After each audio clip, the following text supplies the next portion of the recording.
and her keen eye for detail. Local and family history, particularly centred around Westbury, northern Tasmania. Her presentation is titled The Mystery of the Little Red Ball, one that has intrigued me for weeks. Is it a juggler's ball, a magician's prop, a fishing lure? Is it cricket, being Westbury, or croquet? I think I put two together and got 5. Anyway, we'll soon find out. So welcome, Virginia, and I'll just let you take the stage. How you do this? Sorry. Thank you. That was a plus. I got up the steps without falling over. So, Just hang on. how are we going? Yes, we've got to get started on this little red ball.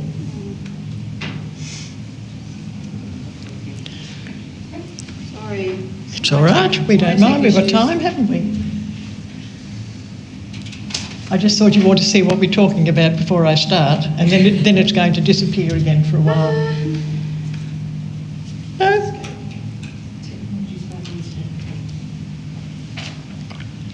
It was going so well. I know. I touched the wrong button. Here we go. Here we go. All right. Here we go. Here we go.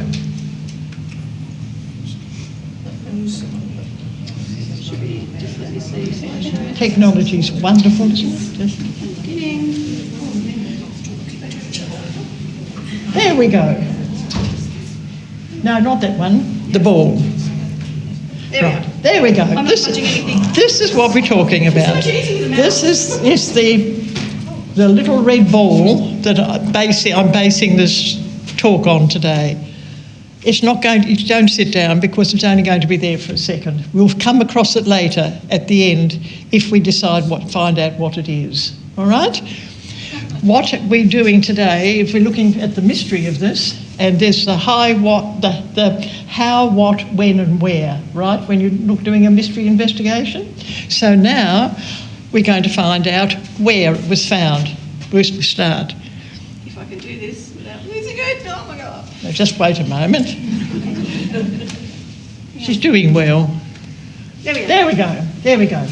So the ball that I'm talking about was found at Egmont Cottage. Now, I don't know whether any of you know Egmont. It's quite well known in the Westbury district. If you go from Westbury to the Frankfurt Highway at the Birrelly Road, it's about 3 miles out, and you realise I'm talking in old talk because this is all about old things. 3 miles in there, over the Meander River, up on the hill. If you drive out there, it's getting a bit more enclosed with growth now and trees, but it's up on the hill. So that's where it was found. And the people there, the lady on top is Augusta Sophia Greenhill. She was a Wright. Gussie, she recorded on, that everybody knew her, and that's how you'll hear of her today. And her husband, George Greenhill, down below. Right. Gussie gets quite a mention. This house was first we know of, was Gussie's father went there in 1835. They came from England. He came over with brothers. There was her father, who was Christopher Wright, his brother Frank, and his brother George. The brother George is the one I've fallen in love with a bit. And they came to Westbury, and I've got to get these right, Christopher was the manager, we think, that was his occupation of land that belonged to James Raby. Raby's a name that you know, right? The family story is different from that, but I've found through the years that family stories and facts aren't always the same. So we think that was what happened. He was there. He married Laura Paulina Scarden in 1838, and they lived there for a few years before they bought a farm on the outskirts of Westbury, and they moved there. In 1849, and I'm going to have Jill down the back to correct me if necessary, 57 acres was taken off that original land and sold to John Greenhill. And on that land was a flour mill, hence Jill's connection, the flour mill and the old homestead. So there was, John had a son, George, who's there, and then there was Gussie, whose father had always been there, and John had married Laura Paulina's sister, so they were cousins. This is what I'm getting at. They were first cousins. And a lot of families in those days married first cousins. The pool of eligible people to marry was fairly limited back in the 1800s. And so a number of people, and some other members of the family, a little bit more distant, married first cousins too. Nowadays, we would raise our eyebrows a bit more at that. So Egmont was where this was found, and I came into the picture in 1965 when I married Bill Greenhill, who was the grandson of Gussie and George, lived on the farm Egmont. And when I took on Bill and the farm, I took on in-laws, their son Harry, they lived there too, and I took on two elderly, single, maiden, whatever you call them, aunts, and they lived in the old house. They'd been born there and they'd lived there every day of their life. And they were on the farm as well. And they were the ones that I eventually got all sorts of information from. I had gone onto that farm with no interest in family history, no interest in history at school, wasn't at all. And then I met the aunts. And one day when they got to know me a little, they showed me that they had these diaries that belonged to their grandmother, and they were copying them out by hand. And at that stage, I was trying to please everybody because I was new in the area. I said, well, I had a typewriter, which I used with two fingers, and I'd copy these out for them if they wanted me to. And so I copied a few out. And then eventually we went all modern and we got a computer, and I started to put things on the computer, and eventually they handed over 30 diaries that I could copy. And they were in little, this is a very solid one, but little books, all full of writing. And I must admit, it was close to 30 years before I finished doing the book.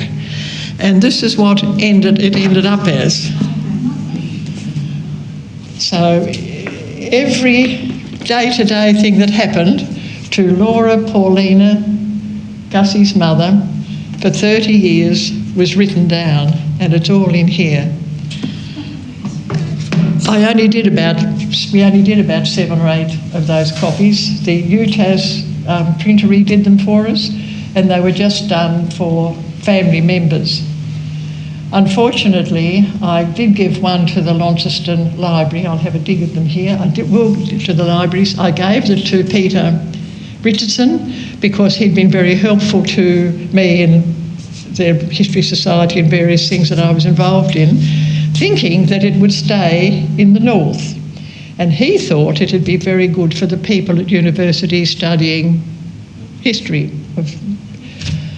And the Tasmanian Library thought, oh, there's only one of those, we'll have it, and it's now down in the archives. So unfortunately, there's no access unless you go to Hobart to read that, unless you get in touch with me.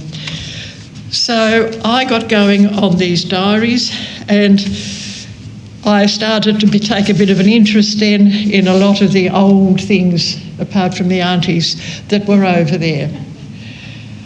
And I learned I had to teach myself how to read the writing. Now, you've probably come across old writing, but the diaries weren't so bad. But then they handed all the old letters and all the old notes that they were ever given. And then we got the situation, and I haven't got them here, there's down there, of where they were written, and you all know this way, turned around and written this way. And I even came across one that had gone this way, and then diagonally. And the only one, and I did manage to work it out, so I got handed all of those. And I've got a few files at home of pockets of the original and the printed copy, and I've got most of them done. It's only 60 years since I first went to the farm, but there's still that I haven't, some I haven't copied. So diaries were the thing in those days, weren't they? The aunties had that. They had collected them. Their grandmother had done them. Her brother-in-law, George, who I told you I was a bit in love with, he was a diary writer. Now, he was a minister at Hamilton for 30 years, and he wrote 30 years of diaries, and I've got those.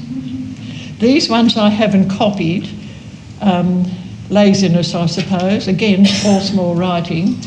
A lot of it was all of it was to do with Hamilton pretty well, but the archives have had those, and they've, whatever you call, digitised them, is it? So if you go down to the archives, you can read the originals, but you can't actually handle them because they're in a box in my office.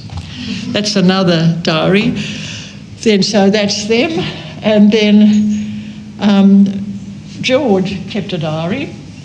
George's diary was a farm diary, and it was a farm diary.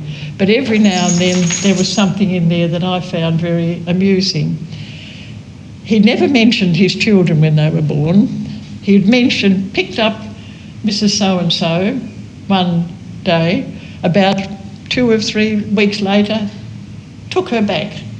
So you presumed that there was a baby born sometime in there. And the only time he ever in the whole diary mentioned his children was one day in little writing had Laura very sick. That was his oldest child. He also did 3 other things that were interesting. One day, this is it. They got married, he and Gussie, in 1885 on October the 15th. On the 14th, the entry is brought things from Brookville. That's where she lived, right? The day before his wedding. The day after the wedding, he wrote, helped the wife. The day that they were married, he wrote, Ellen Upston commenced. So I presume that was the maid. Somebody had come to help. Didn't bother to mention the fact that he got married. Another time he wrote in his diary in 1886, wet day, made chair for wife. White sow had 8 pigs. Now the chair for the wife, as we think, was the first documented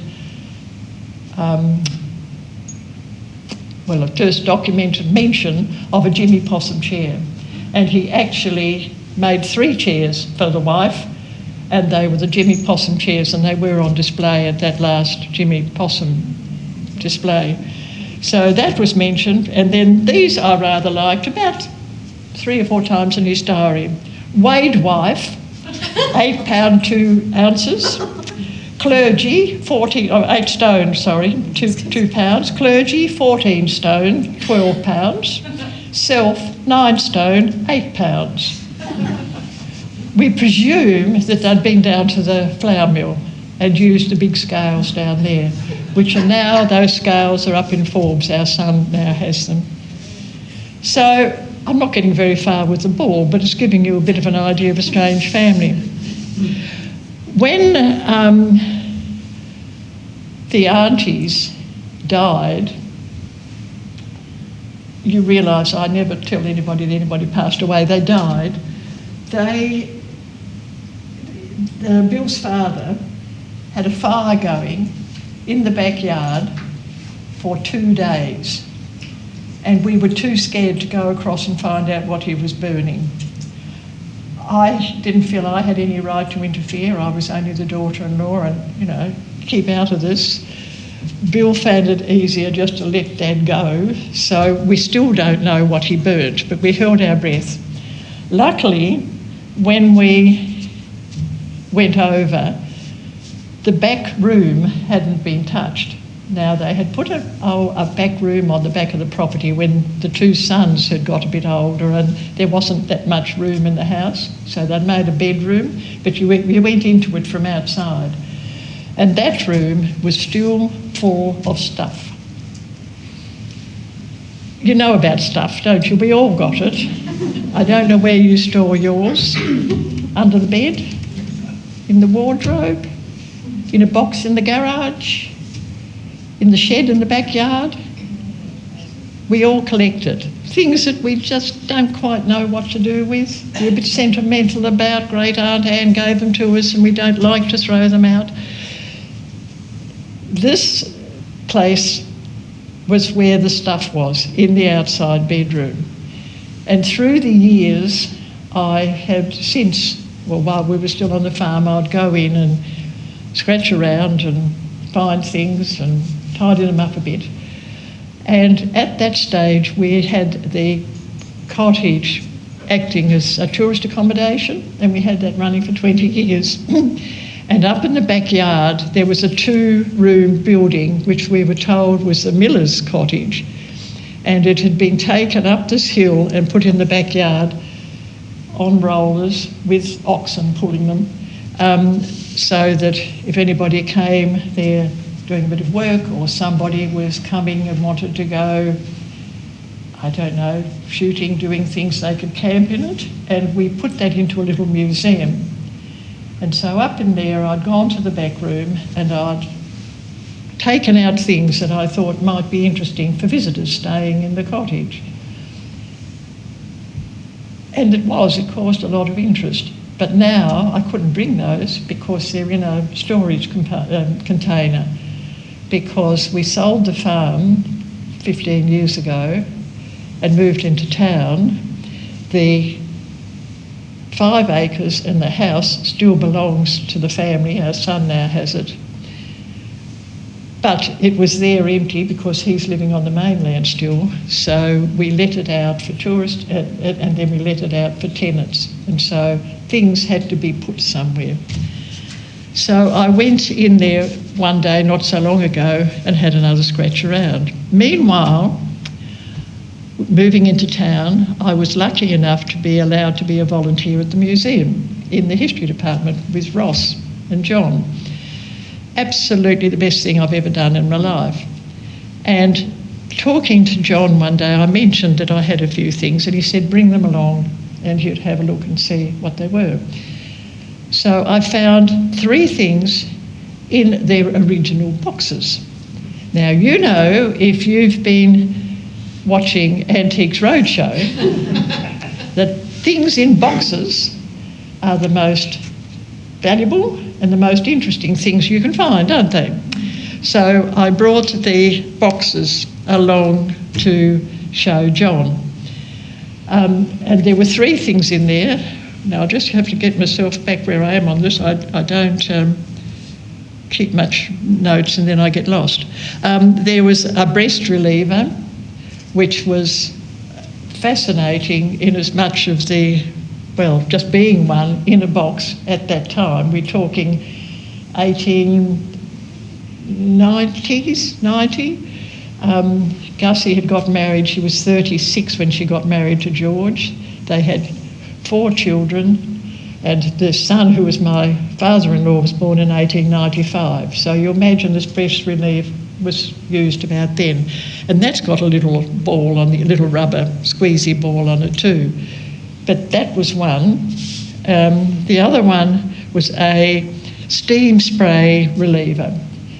And John was quite excited about this because this was the first one that had come onto the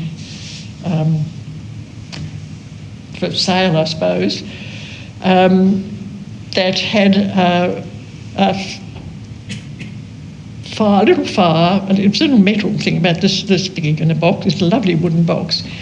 And you heated water, and the water boiled, and the steam went up and went over whatever you were trying to, eucalyptus or whatever you put in, and then that steam you would then inhale. That makes sense? Yes. And so that was something new. That system hadn't been used before, and this was a new invention. So John got quite interested in that.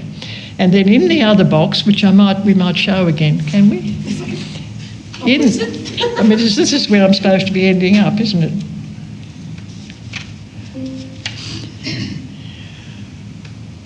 Yes. In the other box, that's what it was this little, what I call the little red ball.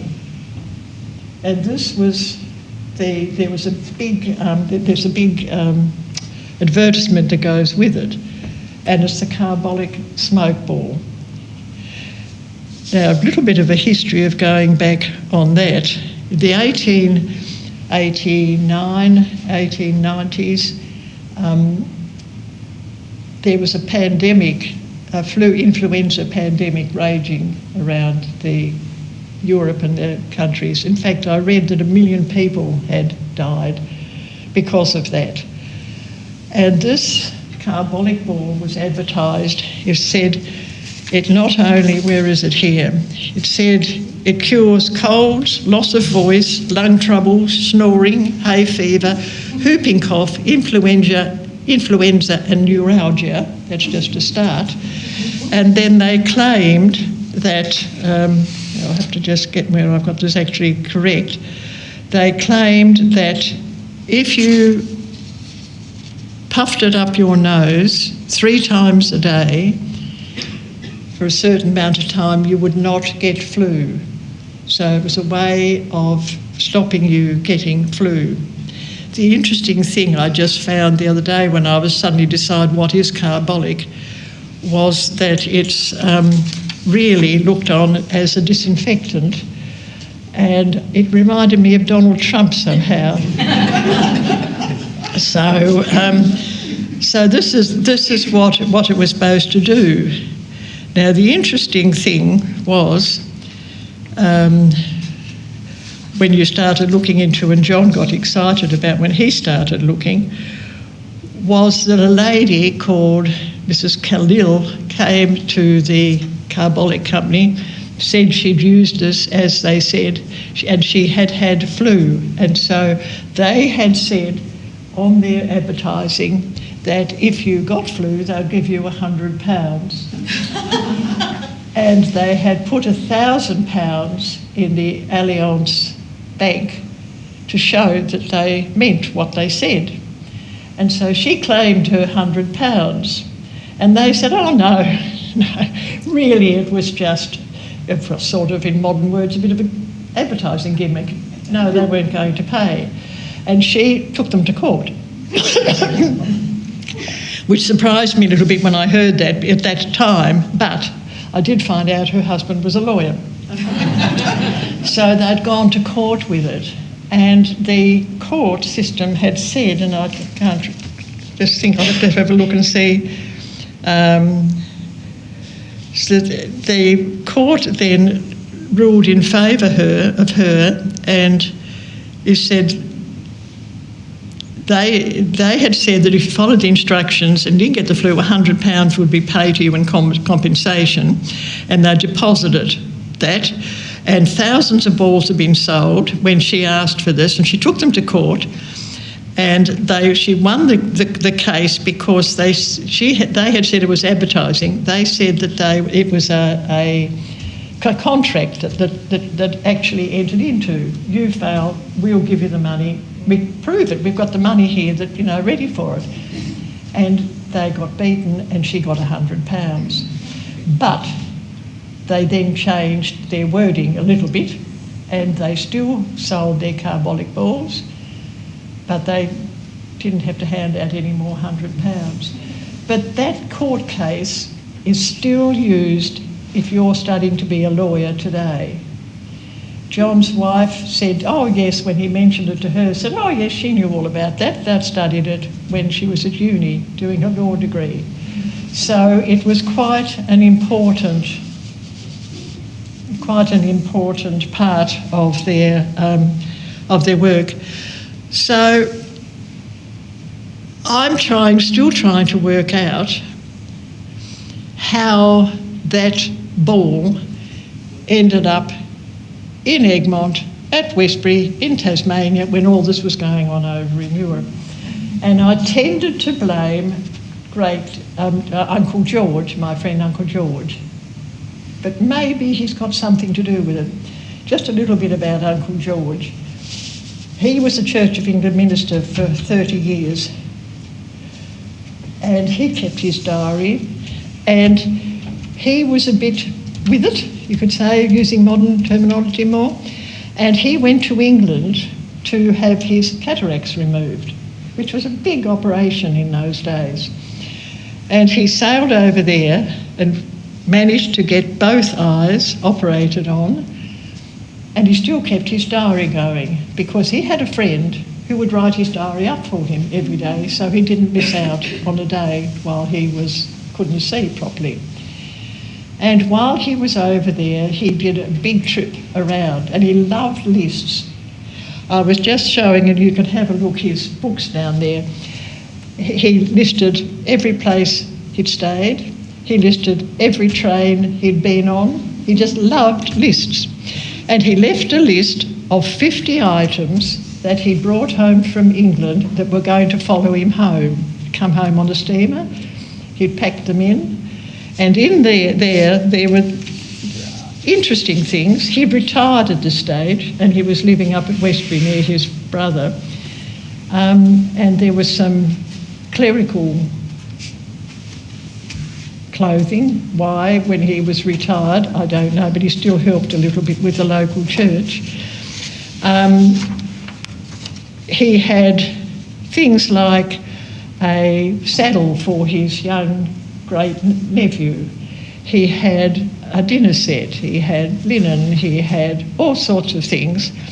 And he also had, yes, where did I put that? He also had, just wait about for a moment, I'm just trying to think what the list was. There you go, not organised at all. He wrote down things like he got Harmer's electric belt. Now, he was interested in different things. Now, an electric belt in those days was you put on like a belt, and it was a battery, and it gave you little shocks. And that was supposed to be good for your health. And if you look it up online, you'll find that it was used for something else as well. There was Cockle's pills that were in there. Coaguline, I'm not quite sure what he did with that. Porham's plasters. I presume they were band-aids in the old day, wouldn't they be? Shaving powders. And amongst them, he had brought home a lovely music box. It's bigger than this, like this, with cylinders in it. And that's in our passageway. He was also came home and when Gussie's, I'll just tell you about coming home. He had his eyes done. He had his glasses done. There they are. If you're interested in George's glasses, there they are in their original pack. He had more than that. One set are at the bottom of the Suez Canal. When he was coming home, it's written in the diary, he bent over the edge and one pair went in there, so it's probably still there. I was just going to say then, I got lost. He was coming home from there. Oh, I know. At that stage, Gussie's brother was dying. He'd come down, he'd been working up in Hillston in New South Wales to do with farming, and he'd come home. He was very sick, and he obviously had tuberculosis.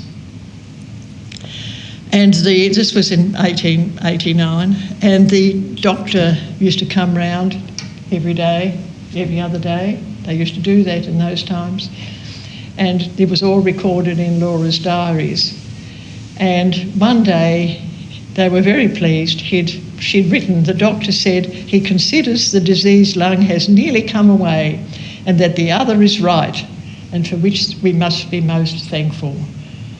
And that really worried me, that they even would think that you could cough a lung away and get rid of that and there's still one left. All's right.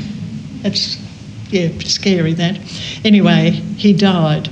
But while he was there, sick, in the diary, she says that George had brought around, I can't think of the wording now, but he'd obviously brought around this electric belt because he thought it might help him. Whether he thought it might have cured him, lifted his spirits, I don't know. So George was into that sort of thing. So how did that little room at Egmont end up with a little red ball? the families were very much in touch with their relatives and friends still in England. George especially, he was a great letter writer.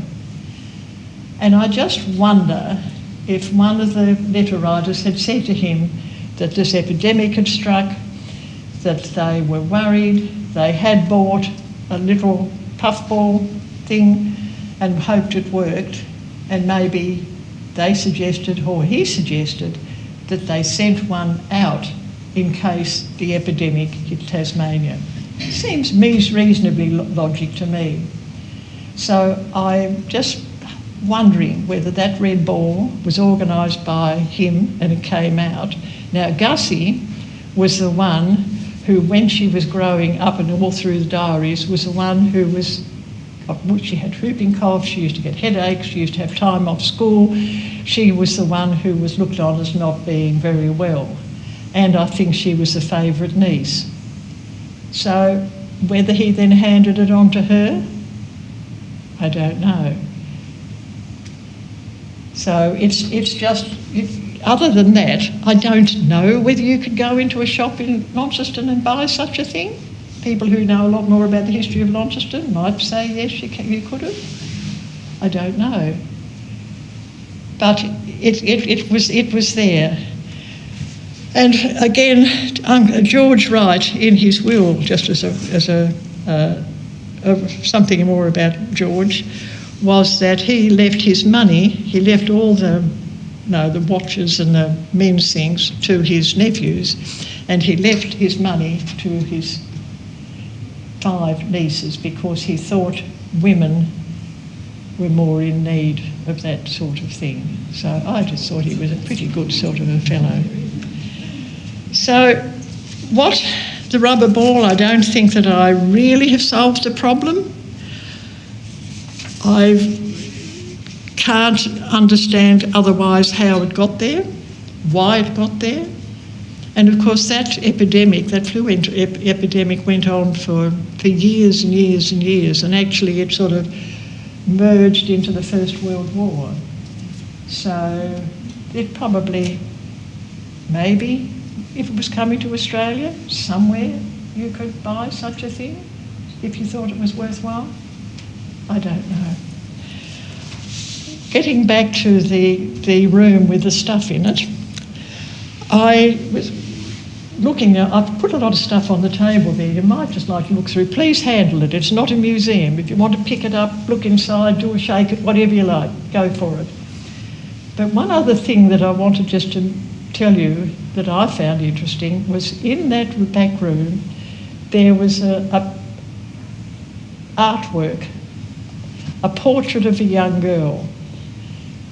And the family told me, the aunties told me, that it was brought out from England, and to do so they'd cut the stretcher, so they'd cut it so they could fold it up, so they could put it in a trunk to bring across. And of course, being stuck in a trunk, folded up on canvas, it got damaged. It was torn. And when I saw it, it was sort of vaguely hanging on a wall in there with a great tear right across it. And once Bill and I were taking another old family painting to be restored, we thought we'd take this one to be restored. And the name's on the back, and this was Gussie's grandmother. And her name was Anne Pardo. And we think that was, from the look of it, it was done about 1790. And it was in the back room, abandoned. And now it's hanging in our home because I think it's lovely. But Anne Pardo mean anything to you? Devonport, that's what used to be the, where you caught the plane, wasn't it? At the Pardo Airport. And that was the land that Christopher Henry's brother, the other brother who came out, that was the land that he had gained and bought and been given by the government. And that was where that was. Now you'll find quite a few of places have been named after the maiden name of somebody and this was named after their mother's maiden name, Pardo. It's a bit like Exton House. You think Exton House, all right. Exton House and Exton were named out of Reverend Martin's wife's maiden name. And you'll find probably there's other places around like that. Thank you. I'll just put it over there. Thank you. But that was the thing in the. I only brought a few things out of the back room, but it makes you wonder, doesn't it? There's some of those things are 50, 100 odd years old. So you're all giving your stuff to the St Vincent's de Paul, throwing it on the tip, and what's going to be there for people who come along in 100 years' time? I think the thing is, of course, most people move house, don't you? And each time you move house, then you get rid of a bit more stuff. They'd never moved house.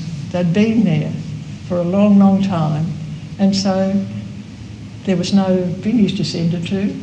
There was no garbage collection. So it got put out in the back room. So I can't solve your problem, but maybe it's given you something to think about. Thank you.